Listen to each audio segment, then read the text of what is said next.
வணக்கம். KGF chapter 2க்கு பிறகு ஒரு 3 வருஷ பெரிய இடைவெளி. ஆமா. ராக்கிங் ஸ்டார் யாஷ் இப்போ toxic a fairy tale for grown-ups படத்தோட திரும்பி வந்திருக்கார். இது ஒரு சாதாரண கம்பேக்கா தெரியல. நிச்சயமா இல்ல. இந்த டீசர் நமக்கு முன்னாடி ஒரு பெரிய புதிரை வச்சிருக்கு. ஒரு பக்கம் யாஷோட அந்த அசைக்க முடியாத மாஸ், இன்னொரு பக்கம் கீது மோகன்தாஸ் மாதிரி ஒரு நேஷனல் அவார்ட் வாங்கின இயக்குனரோட கிளாஸ். கரெக்ட். இது ஒரு high steaks artistic Gamble. Moothon மாதிரி ஒரு சென்சிட்டிவ் படம் எடுத்த ஒரு ஃபில்ம் மேக்கர் அவங்க யாஷ் மாதிரி ஒரு ஹைப்பர் மாஸ்குலைன் ஐகானை எப்படி கையாள போறாங்கங்கிறது தான் இண்டஸ்ட்ரியில இப்போ $1 மில்லியன் கேள்வி. முதல்ல இந்த டீசரோட ஸ்டைலே எடுத்துக்கலாம். கேஜிஎஃபோட அந்த மண் வாசனை, அந்த டஸ்ட் போல் கிரிட் டோன் இருக்கே, அதுக்கு இது 180 டிகிரி ஆப்போசிட். எக்ஸாக்ட்லி.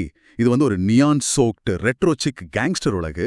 அந்த ஸ்லோ மோஷன் ஷாட்ஸ், கையில சுருட்டோட யாஷ் நடந்து வர்ற விதம், அந்த கார்கள் எல்லாமே ஒரு சர்வதேச தரத்தை காட்டுது. ரசிகர்கள் இத டேடிஸ் ஹோம் ஸ்வாக்னு கொண்டாடுறாங்க. இது ஒரு பியோர் ஸ்டார் பவர் ஷோ மாதிரி தெரியுது. ஆனா இங்கதான் ஒரு சின்ன பிரச்சனை ஆரம்பிக்குது. சிலர் இத கீத மோகன்தாஸின் வேங்கிஃபிகேஷன் அப்படின்னு சொல்றாங்க. வேங்கிஃபிகேஷனா? அதாவது சந்தீப் ரெட்டி வங்கா படங்கள்ல வர்ற மாதிரி ஆண்மயத்தை ரொம்ப மிகைப்படுத்தி வன்முறைய ஒரு ஸ்டைலா காட்டுற ஒரு முயற்சி இதுவோன்னு விமர்சிக்கிறாங்க. ஓ, இது கீதோட வழக்கமான பாணிக்கு நேர் எதிரா இருக்குதே. அதுதான் இந்த முரண்பாடு. ஒரு நிமிஷம். இந்த மாதிரி ஆழமான சினிமா விவாதங்கள் உங்களுக்கு பிடிச்சிருந்தா எங்க ஃபிளிக்ஸ் காஸ்டிங் யூடியூப் சேனலுக்கு மறக்காம சப்ஸ்கிரைப் பண்ணுங்க. அந்த பெல் ஐகானையும் தட்டிடுங்க. அப்போதான் எங்க வீடியோஸ் உடனுக்குடன் உங்களை வந்து சேரும். சரி, விவாதத்துக்கு வருவோம். இப்போ இந்த டீசர்ல ஸ்டைலையும் ஸ்டார் பவரையும் மட்டும் தான் இப்போதைக்கு செல் பண்ணிருக்காங்க. அதுல மாற்று கருத்து இல்ல. ஆமா. ஆனா இதுல கீதோட அந்த சிக்னேச்சர் இமோஷனல் டெப்த் இருக்குமாங்கிறது தான் இப்போதைய கேள்வி. ஆனா இத இன்னொரு கோணத்துல பார்க்கலாம் இல்லையா? ஒரு கலைஞரோட வளர்ச்சிங்கிறது அவங்க கம்ஃபர்ட் ஜோன்ல இருந்து வெளியே வர்றது தானே. சரிதான். ஒருவேளை அவங்க தன்னோட எல்லைகளை விரிவுபடுத்த முயற்சிக்கிறாங்களோ, இத ஒரு ட்ரோஜன் ஹார்ஸ் மாதிரி கூட. ட்ரோஜன் ஹார்ஸ் எப்படி சொல்றீங்க?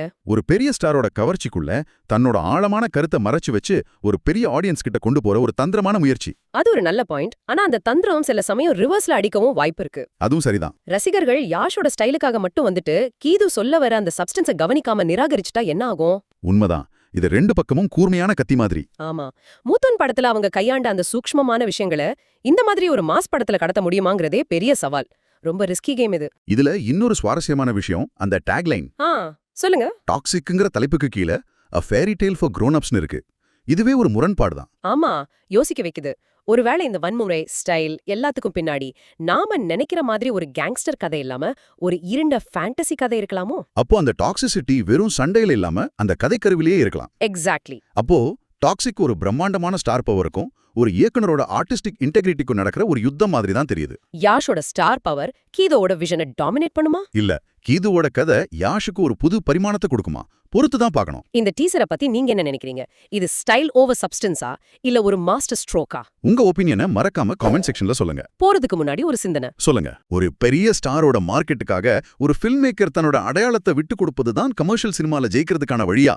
இல்ல, இது மாதிரி ரிஸ்க் எடுத்து கமர்ஷியல் சினிமாவோட இலக்கணத்தை மாற்றி எழுதுறது தான் சரியான வழியா? யோசிச்சு பாருங்க.